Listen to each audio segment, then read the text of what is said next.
Shattering the Grand Illusion, the Power of Human Thought.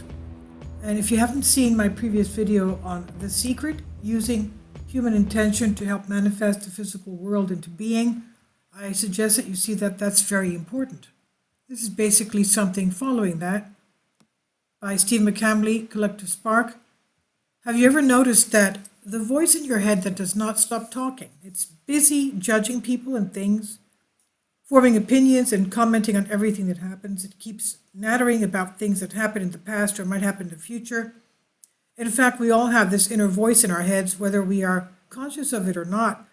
When life is lived with little or no awareness of the voice in the head, it becomes completely driven by this voice. And eventually you can believe that the voice in the head is who you are. You may believe you're the one who's talking and having a say about everything, but perhaps it is not so. What if the voice in your head is not actually generating your own thoughts?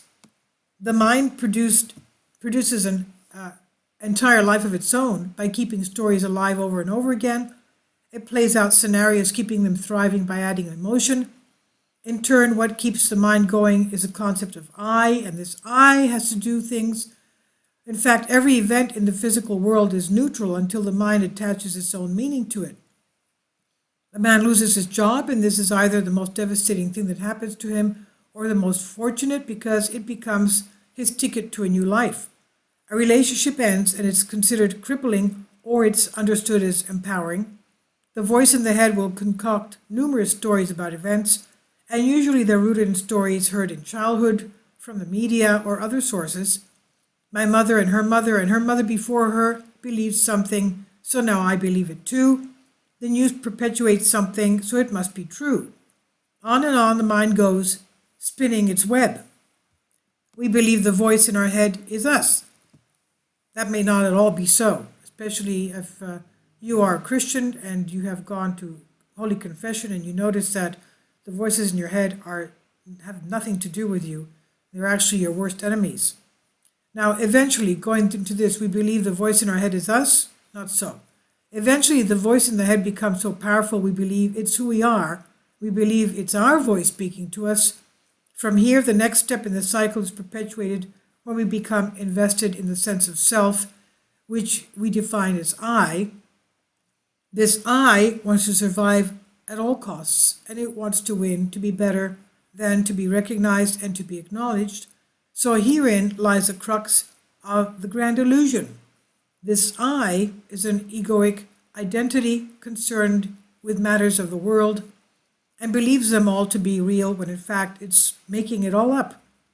When you identify with your thoughts, you make them real, and this triggers impulses and desires which makes them real too. If you think of a lemon, you will quickly find your mouth watering at the very thought. It's exactly the same with everyday matters. As the mind focuses on thoughts, they feel real, and the identity or the I becomes enmeshed with them. The mind believes everything it thinks with the voice in the head. So when we recognize the voice and begin stopping it, a new reality emerges. By catching the voice before it runs rampant with thoughts or meditating to settle it down, we wake up to a new life. In other words, you have to be ready to say no to things that are not good for you, now or for the community.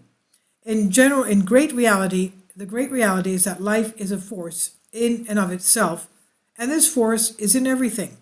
Material things are not what they seem. They only have meaning and importance when granted these attributes by the voice of the head. Life is simply experiencing itself through our eyes and hands. The mind is part of something much larger than what the eye likes to think it is. So the separate, limited you is a dream. It's being created by a part of the mind that wants to have a say. The I, or egoic identity, can be disregarded at any moment if the thinker decides to discard it. Take back your power. When you decide to stop the little voice from speaking, you realize that you are a pure life force, a frequency, an energy. You become aware that there is thought and aware that you have emotions. You also become aware of your body, but that the body is not you. You are aware that there is a sense perception within you and aware of any egoic behavior and attachments within yourself. At this moment that you have shattered the grand illusion that so many humans live by, there is a world within the world.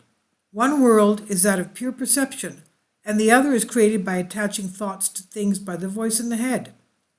Once the voice is recognized for what it is, you come to know that you are special awareness within which it all happens. You are actually not a person at all, but a field of pure awareness, pure consciousness. It's this that is experiencing life through you, and it's this that is life and will never die, because the world is simply a manifestation of the life force happening through you.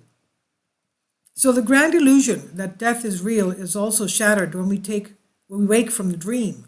The truth is unveiled as the life force running through all things comes to know itself for the first time. Everything created by egoic mind, whether it be war, death, illness, corruption, or wealth, are all manifestations of a mind cut off from its true nature. Masses of minds can join together and create larger illusions based on groupthink. Yes, masses of minds can join together and create larger illusions based on groupthink, like group prayer. Alternatively, we can all wake up and realize that we are creating and instead making something new, or at the very least, not participating in what is being created. When the world and its illusions are simply being observed and the egoic mind slowly dwindles away, the reality of life comes to be known, a reality that is more powerful and infinite than any little voice in the head could possibly create.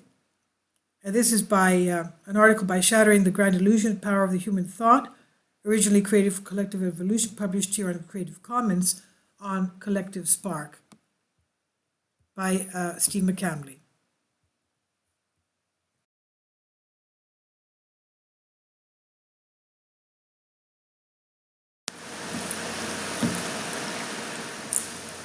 If you'd like to join me on my Patreon account, you will hear content not covered by mainstream media.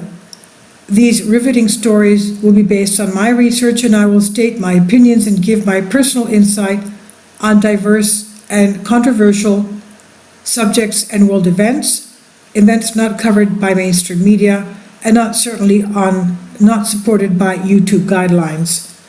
So whatever I have on my Patreon, most of those will not be on my YouTube channel.